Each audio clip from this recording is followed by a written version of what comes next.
Okay, we're out in front of Kalani, and this is the road that drives up to Kalani. There's the entrance. A beautiful overhang of trees. And the property of Kalani starts with those two buildings. So let's walk over this way.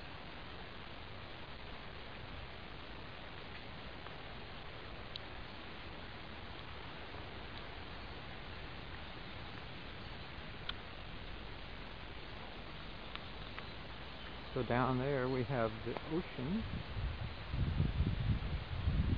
People go and sit down there and enjoy the waves, which is very powerful. They pound the beach.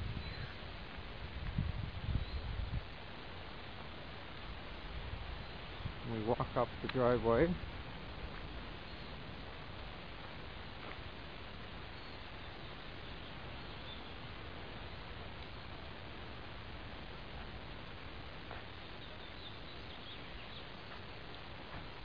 This is the place where everybody is supposed to stop and be greeted by someone, given directions, check in, whatever. And there's the gate to the private part of the property, which we'll be going to in a minute. This is the public. Hey, there's some friends taking off on a vacation somewhere, probably. I'm videotaping. Hi. You're on it. You're going to be broadcast nationwide. What? For a friend. Oh.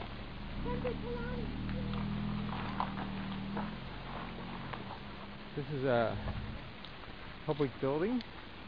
We have most of our public kind of things.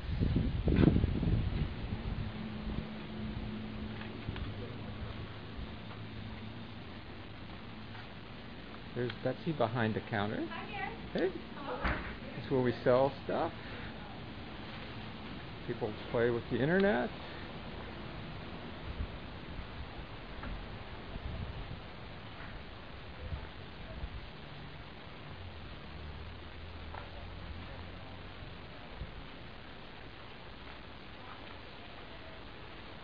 This is a building where we have most of the public classes and stuff like that, and theater.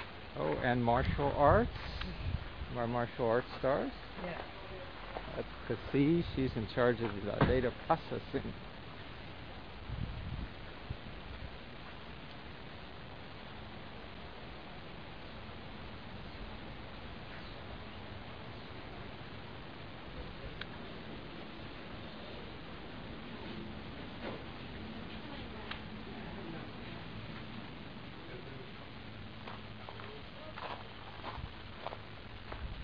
Now we're going to go up the major driveway, and that's where Mikey lives.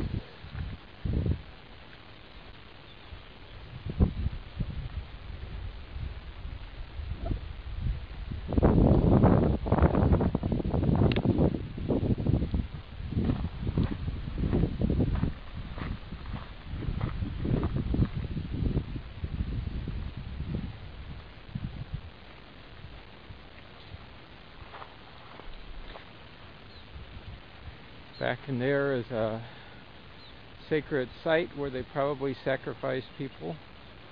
Kind of a religious thing. Over there you can see what's called the tree house.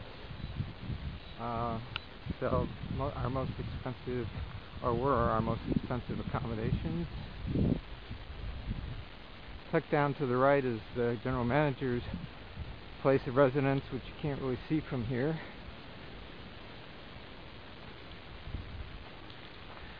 But Kalani is really three different legal entities. And we're walking up the original one, which was called Kalani Hanua, which means heaven and earth. And over here we see the newer edition, which is the majority of the land. It's about 100 acres over there and about 20 over here. And this road goes down to Richard's house, who's the director, owner. And over there you can see in the distance some new housing that was recently built. that are like little timeshares, but 150 grand a piece, or maybe, I don't know, 500 square feet or something. They're built in little clusters. And if you buy one, then you have to allow Kalani to rent it out when you're not using it, which is supposed to be like 6 months of the year. And then you split the money with them, and you pay a maintenance fee. Over these little buildings are rentals, like little apartments, just very minimal thing. Same thing, all that. And then this is what's called the Rainbow Room, which is another place a lot like the one I showed you where they were doing martial arts. We have 3 of those major buildings. The one you saw was called Emacs. This one is called the Rainbow Room.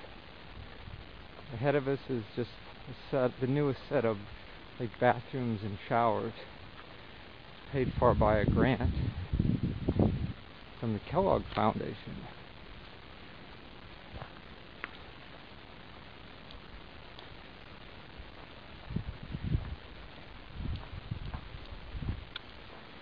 We'll go in and take a look at the Rainbow Room.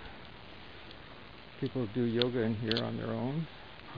There's classes in here. There's groups that rent this for like a week at a time, or more or less.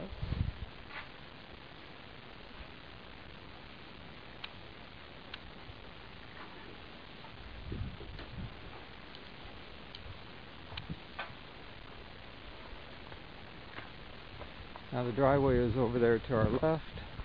We're going to go right and go over to where I live.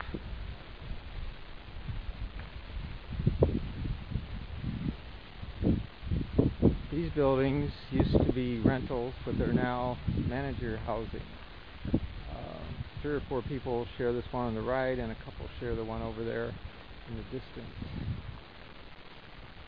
Now we're going up into like the volunteer housing area.